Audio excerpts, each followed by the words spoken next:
اور زمانے کو بتاؤ کہ ہم حسین ابن علی کے سپاہی ہیں، صرف محرم کے دن آنسو بہا لینے سے کچھ نہیں ہوگا۔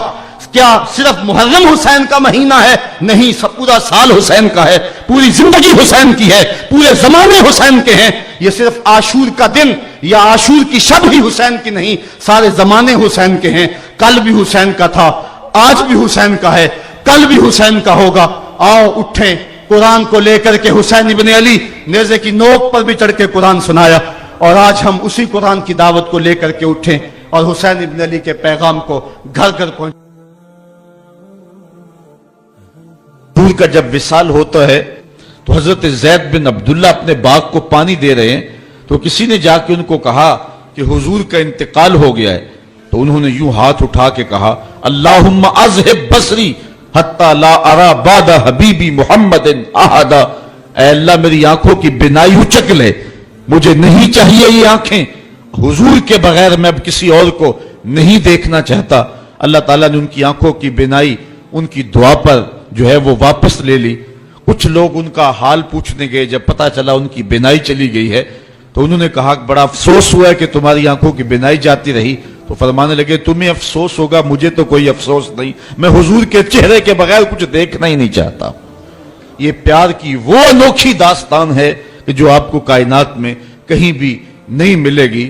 حضرت حسان بن ثابت رضی اللہ تعالیٰ عنہ کے اشعار پڑھیں جو حضور کے وصال پہ انہوں نے کہے ہیں، اس میں وہ فرماتے ہیں حضرت حسان بن ثابت کاش کہ مجھے کالا سانپ لڑ جاتا اور میری زندگی کا خاتمہ کر دیتا۔ سیدہ فاطمہ کہتی ہیں سبت علیہ مصائب لو انہا سبت علی الایام سرنا لیالیا، کہ میرے اوپر وہ مصیبتوں کے پہاڑ ٹوٹ پڑے ہیں، اگر وہ مصیبتیں جو ہے وہ روشن پر پڑتی تو وہ بھی سیاہ راتیں بن کے رہ جاتی۔ تو یہ محبتوں کی کیفیت، انسان تو انسان رہے۔ وہ غضبہ نامی اونٹنی جس پہ حضور سواری کیا کرتے تھے تو وہ حضرت سیدہ فاطمہ کی دہلیز پہ سر رکھ کے باقاعدہ آنسو بہایا کرتی تھی۔ وہ یافور نامی حضور کا دراز گوش قبیلہ بنو سلیم کے کنویں میں چھلانگ لگا کے اپنا خاتمہ کر لیتا ہے، جب حضور چلے گئے ہیں تو ہم نے جی کے کیا لینا ہے۔ حضرت امام احمد بن حنبل نے اپنی مسند کے اندر لکھا ہے کہ حضور کے گھر میں ایک چھوٹا سا ممولا تھا، جب حضور گھر آتے تو وہ کسی گوشے میں بیٹھ کے حضور کو دیکھتا رہتا، اور آقا کریم علیہ السلام جب گھر سے چلے جاتے اس طرح تو وہ مضطرب ہو جاتا، کبھی چارپائی پہ آ جاتا، کبھی چھت پہ، کبھی نیچے، کبھی دائیں، کبھی اوپر۔ جب آقا کریم علیہ السلام دوبارہ گھر آتے فساکانہ تو اس کے دکھی دل کو قرار آ جاتا۔ اور اگر محبتوں کی کہانیاں اور الفتوں کی دل آویز داستان کو چھیڑنے لگوں تو میں تمہیں ایک ایسی البیلی اور انوکھی کہانی سناؤں گا جس کو حضرت امام بخاری نے اپنی صحیح سند کے ساتھ روایت کیا ہے کہ مسجد نبوی کا ماحول ہے۔ آقا کریم علیہ السلام منبر پہ جلوہ فراز ہوئے، ابھی خطبے کا آغاز ہی ہوا ہے کہ ایک جانب سے سسکیوں کی آواز آنے لگی، کوئی پھوٹ پھوٹ کے رو رہا ہے۔ صحابہ دائیں بائیں دیکھتے ہیں، رونے والا نظر نہیں آتا، اور رونے والا اس درد سے روتا ہے کہ سینوں کے اندر کلیجے پھٹتے دکھائی دیتے ہیں۔ اس کے لہجے میں گداز اتنا ہے اور درد اتنا ہے کہ صحابہ دائیں بائیں دیکھتے ہیں، رونے والا نظر بھی نہیں آتا، لیکن اس کے رونے کی ہچکیاں اور سسکیاں زہرا گداز ہیں، کلیجہ پگھلا دینے والی ہیں۔ اللہ اکبر۔ فنزل النبی صلی اللہ علیہ وسلم عن المنبر، حضور منبر سے نیچے اترے۔ آج پہلا دن تھا کہ حضور کے لیے منبر بنا تھا، حضور منبر پر بیٹھے تھے۔ پہلے کھجور کے ایک تنے کے ساتھ ٹیک لگا کے حضور واز کیا کرتے تھے، آج منبر بنا تو اس کو ایک سمت رکھ دیا گیا۔ رونے والا یہ وہ خشک تنا تھا جو حضور علیہ السلام کی جدائی کے اندر تڑپ رہا تھا۔ اس تنے حنانہ در ہجر رسول زارمی نالت چوں ارباب عقول، رومی کہتے ہیں کہ اس تنے حنانہ عاقل لوگوں کی طرح سسکیاں لے کے رو رہا ہے۔ آقا کریم علیہ السلام آئے اور اس تنے کو حضور نے اپنی باہوں میں لے لیا۔ جس طرح کوئی بچہ بچھڑا ہوا ماں کی گود میں آ جائے تو اس کی گھگی بن جاتی ہے، اس طرح اس کی گھگی بند گئی اور آقا کریم اس کے اوپر اپنا ہاتھ پھیرتے رہے، اور بتدریج اس کی سسکیاں اور اس کا رونا کم ہوتا رہا۔ پھر تھوڑی دیر کے بعد آقا کریم دوبارہ منبر پہ آئے، صحابہ سے ارشاد فرمایا کہ اے میرے صحابہ، لو لم افعل ھکذا لھن الی یوم القیامہ، اگر میں منبر سے اتر کر کے اپنے عاشق زار کو یوں تسلی نہ دیتا، یہ قیامت تک روتا رہتا۔ حضرت امام محمد بن سیرین ایک بزرگ ہوئے ہیں، آپ فرمایا کرتے تھے کہ جب حضور کی محبت کا عالم یہ ہے کہ خشک لکڑیوں کو بھی جدائی برداشت نہیں ہے، تو حضور علیہ السلام کے جو غلام ہیں پھر ان کی محبت کا عالم کیا ہوگا۔ کربلا کے میدان میں حضرت امام حسین کے پاس ایک شکی آیا اور بڑی دیدہ دہانی سے کہنے لگا کہ دیکھو فرات کی نہر، اس کی لہریں اور اس کی موجیں اپنی پوری روانی کے ساتھ بہ رہی ہیں اور تمہیں ایک گھونٹ بھی نہیں ملے گا۔ تو حضرت امام حسین رضی اللہ تعالیٰ عنہ جو پیاس کاٹ رہے تھے، آپ کا خاندان پیاس سے بیٹھا تھا اور اللہ پر صابر تھے، آپ غصے اور جلال میں آئے اور ایسے ہاتھ اٹھائے اور کہا مالک آل محمد کو تانے دے رہا ہے، حوض کوثر کے وارثوں پہ بات کر رہا ہے، اللہم امت ہو عطشانن، اے اللہ اس کو پیاسا مار۔ بس یہ لفظ زبان سے نکلنے تھے کہ اس کا گھوڑا بدکا اور رکاب میں اس کا پاؤں پھنسا اور وہ چیختا روتا رہا اور پانی پانی پکارتا رہا اور اس حالت کے اندر مر گیا۔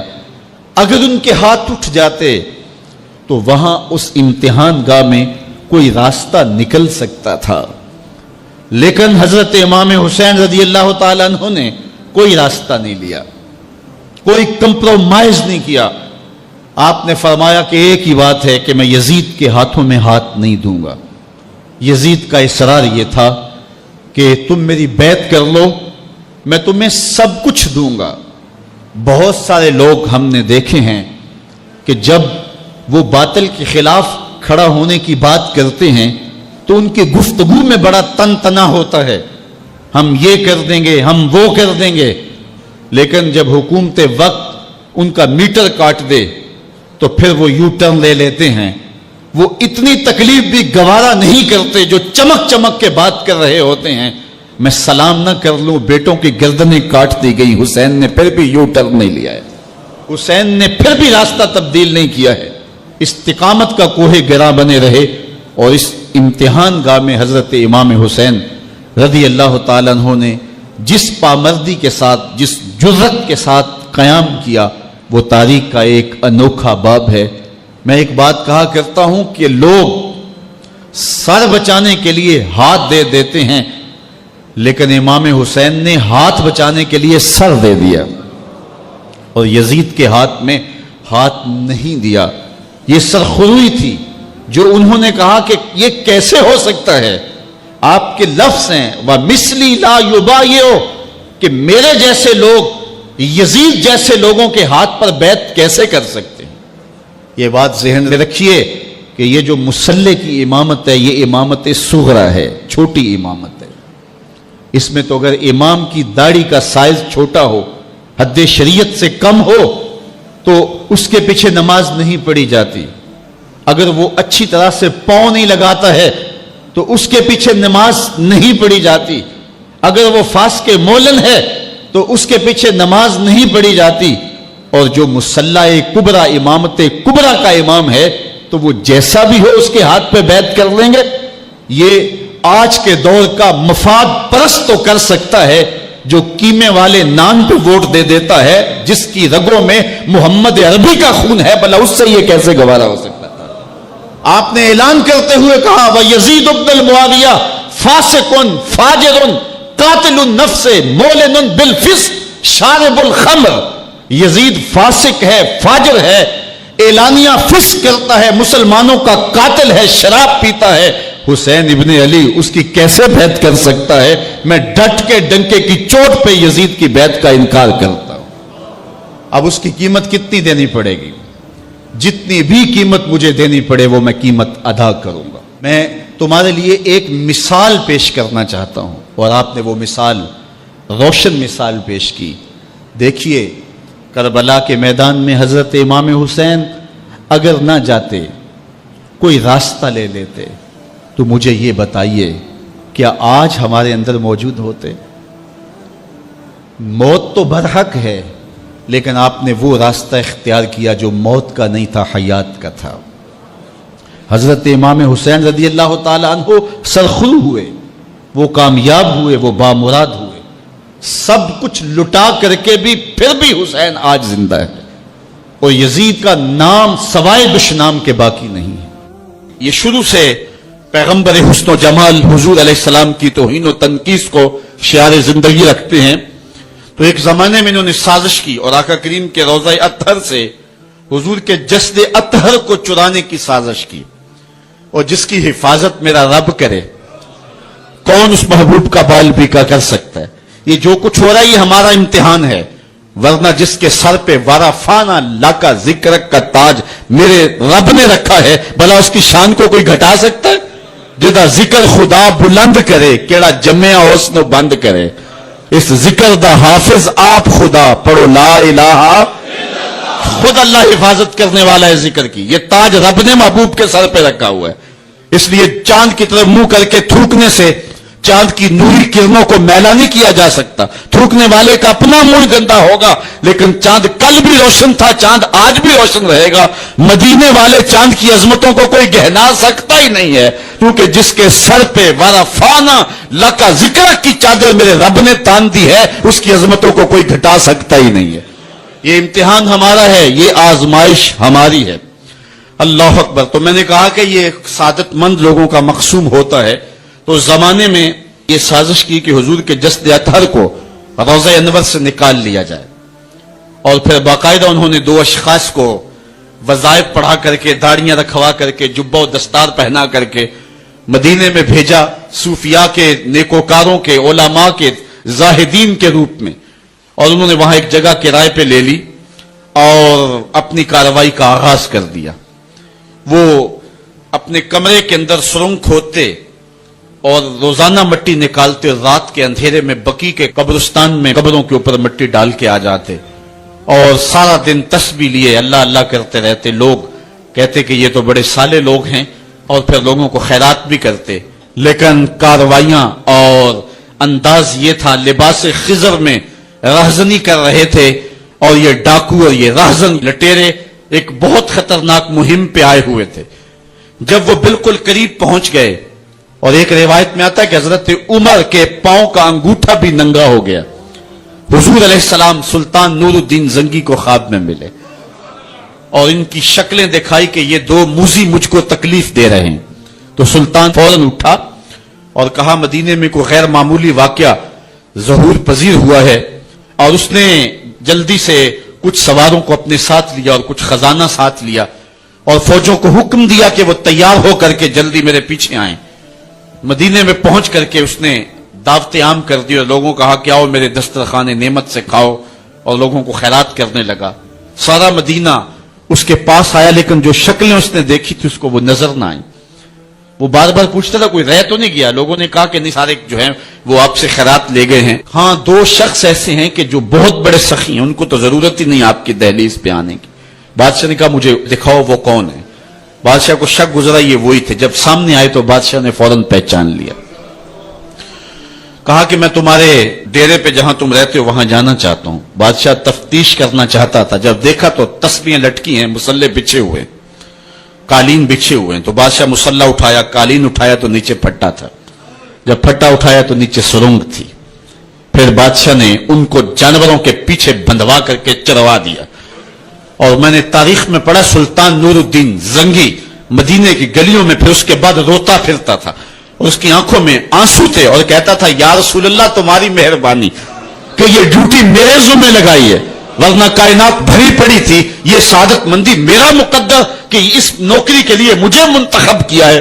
ہمارے اسلاف، ہمارے بزرگ، اس دور کے شہنشاہ، اس دور کے بادشاہ اتنی جرأت اور اتنی عظیمت رکھا کرتے تھے، اور آج ہماری کمزوریاں نے دشمنوں کو دلیر کر دی ہے۔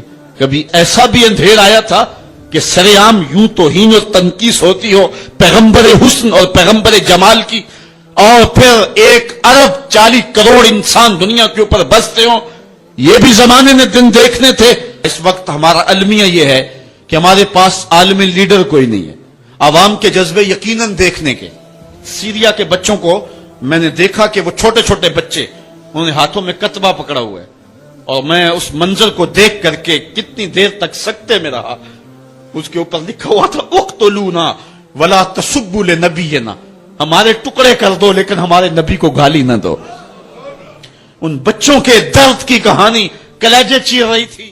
حضور علیہ الصلوۃ والسلام کی محبت عقل کا تقاضا بھی ہے، دین اور شریعت کا بھی تقاضا ہے. حضور کا جو فرمان نور آپ کے سامنے رکھا، اس میں حضور علیہ السلام نے ارشاد فرمایا لا یؤمن احدکم حتی اکون احب الیہ، تم میں سے کوئی شخص اتنی دیر تک کامل مومن نہیں ہو سکتا جب تک میں اس کو محبوب نہ ہو جاؤں، من والدہ و والدہ والناس اجمعین، اس کے والد سے، ماں باپ سے، اس کی اولاد سے، یہاں تک کہ کائنات کے ہر شخص سے زیادہ جب تک میں محبوب نہ ہو جاؤں ایمان کی تکمیل نہیں ہو سکتی. حضرت سیدنا عمر رضی اللہ تعالیٰ عنہ نے بارگاہ رسالت مآب صلی اللہ علیہ وسلم میں عرض کی لَأَنْتَ یا رسول اللہ صلی اللہ علیہ وسلم احب الی من کل شیء الا نفسی، حضور آپ مجھے کائنات کی ہر شے سے زیادہ محبوب ہیں، لیکن میں جو اپنی کیفیت پا رہا ہوں وہ آپ کے سامنے رکھ رہا ہوں، مجھے اپنی جان سے زیادہ آپ محبوب نہیں ہیں. تو حضور نے ارشاد فرمایا لا والذی نفس بیدہ حتی اکون احب الیک من نفسک، عمر مجھے قسم ہے اس ذات کی جس کے قبضے میں میری جان ہے، اتنی دیر تک تمہارا ایمان مکمل نہیں ہوگا جب تک سب سے زیادہ میں محبوب نہ ہو جاؤں. حضرت عمر رضی اللہ تعالیٰ عنہ نے عرض کی الآن احب الی من نفسی، حضور اب جو ہے وہ آپ مجھے اپنی جان سے بھی زیادہ آپ محبوب دکھائی دے رہے ہیں. حضور نے فرمایا الآن یا عمر، عمر اب تمہارا ایمان مکمل ہو گیا ہے. تو جب تک کائنات میں سب سے زیادہ حضور محبوب نہیں ہو جاتے تو ایمان کی تکمیل نہیں ہوتی. آقا کریم علیہ السلام کی مجلس نور سجی ہے. حضرت انس بن مالک رضی اللہ تعالی عنہ روایت کرتے ہیں ایک شخص آیا اور حضور کی خدمت میں عرض گزار ہوتا ہے متی الساعہ یا رسول اللہ، اے پیارے رسول صلی اللہ علیہ وسلم قیامت کب آئے گی؟ اگر ایک طالب علم پوچھ رہا ہو کہ استاد جی امتحان کب ہوں گے تو اس کا مطلب صاف صاف یہ ہے کہ اس نے بھرپور تیاری کر رکھی ہے اور بے چینی سے اسے امتحانات کا انتظار ہے. تو اس نے کہا متی الساعہ، قیامت کب آئے گی؟ تو حضور نے اس کو جو جواب دیا فرمایا ما عادت لہا، قیامت کا پوچھ رہے ہو اس کے لیے تیاری کیا کر رکھی؟ تو شخص کا جواب سنیے، اس نے عرض کی ما عادت لہا من کثیر صلاۃ ولا صوم ولا صدقہ ولکن احب اللہ ورسولہ، میں قیامت کی تیاری کے لیے نمازوں، روزوں اور صدقات کی کثرت نہیں رکھتا. بعض ہمارے خطبہ جوش خطابت میں کہہ دیتے ہیں کہ اس نے کہا کہ یا رسول اللہ نہ میں نمازیں پڑھی ہیں نہ میں روزے رکھے ہیں. یہ کیسے ہو سکتا ہے کہ ایک صحابی رسول ہو اور وہ نماز نہ پڑھتا ہو اور وہ روزے نہ رکھتا ہو؟ اس نے روزوں اور نمازوں کی کثرت کی دفی کی ہے. لفظ جو حدیث کے ہیں وہ یہ ہیں، اس نے کہا ما عادت لہا من کثیر صلاۃ ولا صوم ولا صدقہ، میرے پاس نمازوں اور روزوں اور صدقے کی کثرت نہیں ہے. اس بات پہ مجھے کوئی تیاری کی صورت میں ناز نہیں ہے کہ میرے پاس بہت ساری نمازوں کا ذخیرہ ہے، صدقات میں نے بہت سارے کیے ہیں، لیکن جو میری تیاری ہے وہ یہ ہے ولیکن احب اللہ ورسولہ، میں اللہ اور اس کے رسول سے پیار کرتا ہوں، میری بس یہی تیاری ہے. تو اس جواب پر حضور علیہ السلام نے جو ارشاد فرمایا وہ سننے کے قابل ہے. آقا کریم علیہ السلام نے ارشاد فرمایا انت ما من احببت، تو جس کے ساتھ محبت کرتا ہے اسی کے ساتھ ہوگا. فرماتے ہیں کہ پھر ہماری خوشی کی انتہا نہ رہی اور ایمان لانے کے بعد صحابہ سب سے زیادہ اگر کسی قول پہ خوش ہوئے ہیں، کسی بات پہ بہت زیادہ انہیں فرحت ہوئی ہے تو وہ اس بات پہ فرحت ہوئی ہے انت ما من احببت، تو اس کے ساتھ ہوگا جس کے ساتھ تو محبت کرتا ہے. حضور نے ارشاد فرمایا ان الرسالۃ والنبوۃ قد انقطعت، رسالت اور نبوت اب ختم ہو گئی. فلا رسول آبادی ولا نبی آبادی، میرے بعد کوئی رسول بھی نہیں آئے گا، میرے بعد کوئی نبی بھی نہیں آئے گا. بہت سارے لوگ مختلف زمانوں کے اندر نبوت کے دعوے کرتے رہے اور اپنے انجام بد کو پہنچتے رہے. اور سب سے بڑا فتنہ جو پیدا ہوا وہ قادیان کا دجال مرزا قادیانی. پہلے تو اس نے یہ کہا کہ حضور علیہ السلام کے بعد نبوت کا اجرا ممکن نہیں ہے، اور اپنی یہ کتاب حمامۃ البشرا کے اندر اس نے کہا رب رحیم شان والے نے ہمارے نبی کا نام خاتم الانبیاء بغیر کسی استثناء کے رکھا ہے، اور ہمارے نبی نے لا نبی بعدی کے بیان سے اس کی تشریح کر دی ہے، جو طالب علموں کے لیے بالکل واضح ہے. یہ اس نے اپنی کتاب حمامۃ البشرا کے اندر لکھا. اس وقت تک اس کا پروگرام نہیں تھا کہ میں نے نبوت کا دعویٰ کرنا ہے.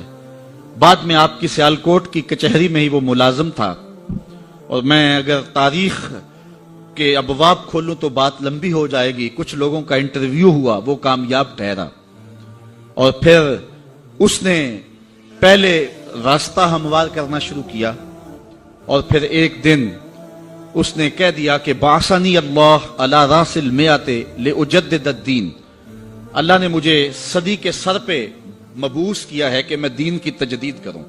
مجدد بن بیٹھا. پھر کچھ وقت گزرا، اس نے کہا وَأَنَا الْمَسِيحُ الْمَوْعُودُ وَالْمَهْدِيُ الْمَوْعُودُ، میں مسیح موعود ہوں اور مہدی موعود ہوں. یہ حقیقت الوحی کے اندر اس نے لکھا، روحانی خزائن کے اندر موجود ہے. پھر ایک دن بدبخت نے کہا کہ منم مسیح زماں و منم کلیم خدا، منم محمد و احمد کے مجتبی باشد، استغفر اللہ لعنت اللہ علی الکاذبین. اس نے کہا میں ہی مسیح زماں ہوں، میں ہی کلیم خدا ہوں، اور معاذ اللہ استغفر اللہ میں ہی محمد ہوں، میں ہی احمد ہوں کہ جو مجتبی تھے.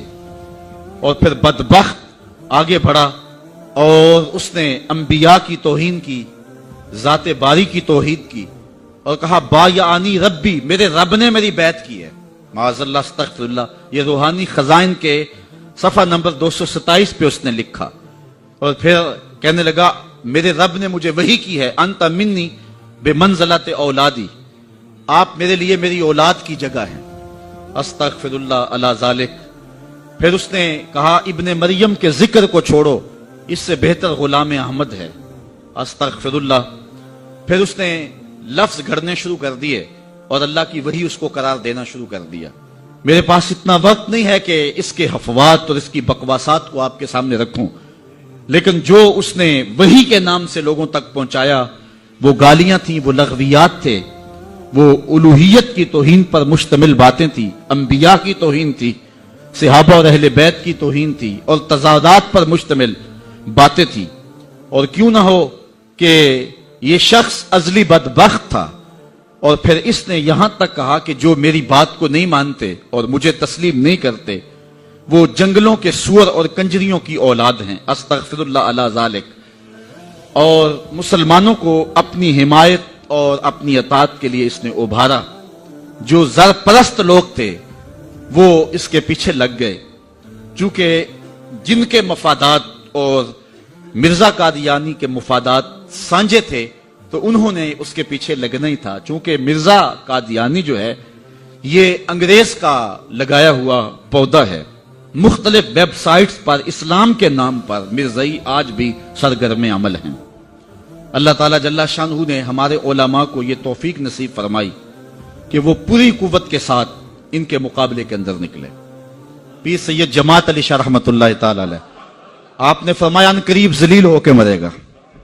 پھر جہاں مرا آپ کو پتا ہے، گندگی میں لتھڑا ہوا تھا، تڑپتا ہوا مرا. اللہ تعالیٰ جل شانہ نے علماء کو طاقت دی، انہوں نے ناطقہ بند کر کے رکھ دیا. پھر جب پاکستان بنا تو سب سے زیادہ جن لوگوں نے مخالفت کی پاکستان کی وہ مرزائی تھے. پاکستان کے حق میں انہوں نے ووٹ نہیں دیا. آج بھی جو ربوے میں دفن ہوتے ہیں وہ امانتاً دفن ہوتے ہیں. ان کا عقیدہ ہے کہ پاکستان ٹوٹ جائے گا اور ہمیں اٹھا کر کے جو ہے وہ قادیان میں دفن کیا جائے گا. یہ وصیت کر کے وہاں دفن ہوتے ہیں. جب بھٹو کا دور آیا 74 کے اندر نشتر کالج کے کچھ طلبہ مری جا رہے تھے، ربوے سے گزرے تو مرزائی غنڈوں نے ان کو جو ہے وہ سب و شتم کیا اور غوب و زود کیا، ان کو مارا، زخمی کر دیا، تو تحریک پھر دوسری بار جو ہے وہ مرزائیت کے خلاف اٹھ کھڑی ہوئی، جو کراچی سے خیبر تک پورے بانکپن کے ساتھ چلی۔ اللہ تعالیٰ رحمت نازل کرے علامہ نورانی کی قبر پہ۔ انہوں نے علماء کے دستخط کے ساتھ جو ہے وہ اسمبلی کے اندر درخواست جمع کروائی مرزائیوں کو اقلیت قرار دینے کے لیے، قرارداد پیش کی، اور پھر کیا ہوا، 3 مہینے کی مسلسل محنت۔ علامہ سارا دن اسمبلی کی کارروائی میں رہتے اور راتوں کو دور دراز علاقوں کا سفر کرتے اور جلسے کرتے اور ختم نبوت پر جو ہے وہ لوگوں کو ابھارتے، اور پھر مرزائیوں کو بھی بلایا گیا، صفائی کا موقع دیا گیا۔ پھر ایک وقت آ گیا کہ حکومت مجبور ہو گئی۔ مسٹر بھٹو علامہ نورانی سے کہنے لگے، نورانی صاحب یہ تو مدارس کے دارالافتاء کا مسئلہ ہے جو آپ اسمبلی میں لے آئے، یہ تو علماء کا کام ہے کہ کون کافر ہے اور کون مومن ہے، تو آپ اس کو اسمبلی کے فلور پہ لے آئے ہیں تو اس کو مدارس میں حل کرنا چاہیے تھا۔ تو حضرت علامہ نورانی نے جو جواب دیا وہ بڑا خوبصورت تھا۔ فرمانے لگے، بھٹو صاحب مجھے ایک بات بتا دیں، آپ منتخب وزیر اعظم ہیں، اگر آپ کے مقابلے میں کوئی کرسی بچھا کے بیٹھ جائے تو آپ اس کے بارے میں کیا رائے رکھتے ہیں؟ تو بھٹو کہنے لگا، یا وہ باغی ہے یا وہ پاگل ہے۔